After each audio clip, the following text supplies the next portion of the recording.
ভিডিওটি শেষ পর্যন্ত না দেখলে গল্পের সবচেয়ে অবাক করা অংশটাই মিস করবেন, কারণ এই ঘটনায় পরকীয়ার অভিযোগের চেয়েও বেশি মানুষকে অবাক করেছে একটি বিষয়। ধরা পড়ার পর যেখানে বেশিরভাগ মানুষ লজ্জায় মাথা নিচু করে ফেলেন, সেখানে উপস্থিত অনেকের দাবি ওই নারী ছিলেন একেবারেই স্বাভাবিক, এমনকি তার মুখে ছিল হাসি। কেন? আসলে সেই রাতে কি ঘটেছিল? চলুন পুরো ঘটনাটি জেনে নেওয়া যাক। জানা যায়, ঘটনাটি ঢাকার ধামরাই উপজেলার কেলিয়া গ্রামের। পরিবার ও স্থানীয়দের অভিযোগ অনুযায়ী ওই নারীর স্বামী দীর্ঘদিন ধরে প্রবাসে থাকেন। স্বামী বিদেশে থেকে সংসারের ভবিষ্যতের জন্য পরিশ্রম করছিলেন, আর স্ত্রী গ্রামের বাড়িতেই থাকতেন। স্থানীয়দের দাবি, এই সুযোগেই এক ব্যক্তির সঙ্গে তার ঘনিষ্ঠ সম্পর্ক গড়ে ওঠে। এ নিয়ে এলাকায় অনেকদিন ধরেই নানা আলোচনা চলছিল। প্রতিবেশীদের অনেকের সন্দেহ ছিল গভীর রাতে প্রায়শই একজন ব্যক্তি ওই বাড়িতে আসতেন, তবে প্রত্যেকবারই বিষয়টি অস্বীকার করা হতো। স্থানীয়দের ভাষ্য, কেউ কিছু বললে ওই নারী স্বামীকে জানাতেন যে এলাকার মানুষ নাকি তার বিরুদ্ধে মিথ্যা অপবাদ দিচ্ছে। ফলে দীর্ঘদিন ধরেই বিষয়টি নিয়ে সন্দেহ থাকলেও নিশ্চিত কোনো প্রমাণ পাওয়া যাচ্ছিল না। অবশেষে গত রাত 11:30টার দিকে পরিস্থিতি বদলে যায়। স্থানীয়দের দাবি, তারা ওই নারী ও এক পুরুষকে ঘরের ভেতরে একসঙ্গে দেখতে পান। খবর মুহূর্তের মধ্যেই পুরো এলাকায় ছড়িয়ে পড়ে। ভিড় জমে যায় বাড়ির সামনে। এরপর শুরু হয় প্রশ্নের পর প্রশ্ন। উপস্থিত লোকজন জানতে চান এই ব্যক্তিকে।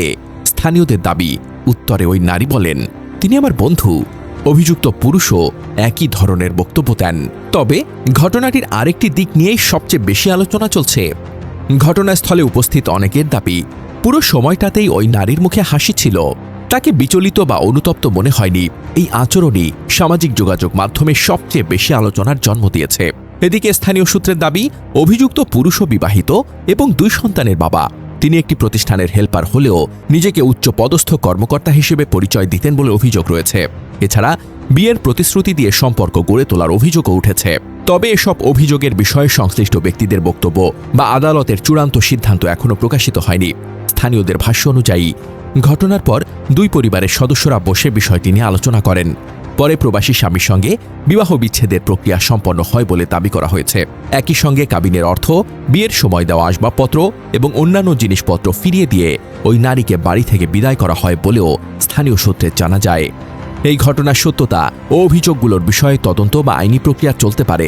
তাই আদালত বা সংশ্লিষ্ট কর্তৃপক্ষের চূড়ান্ত সিদ্ধান্তের আগ পর্যন্ত সকল অভিযোগকে প্রমাণিত সত্য হিসেবে ধরে নেওয়া উচিত নয়। তবে আজ হয়তো সে হাসছে, নির্লজ্জের মতো মাথা উঁচু করে চলছে, কিন্তু জীবনটা এত সহজ নয়। আজ মজা লাগছে, কাল টের পাবে। সমাজে মুখ দেখানো যাবে না। সন্তান, সমাজ, পরিবার সব হারিয়ে নিঃস্ব হয়ে যাবে। একটা ভুলের জন্য পুরো জীবনটা ধ্বংস হয়ে যায়। পরকীয়া বা বিশ্বাসঘাতকতার শেষ কখনো সুখের হয় না।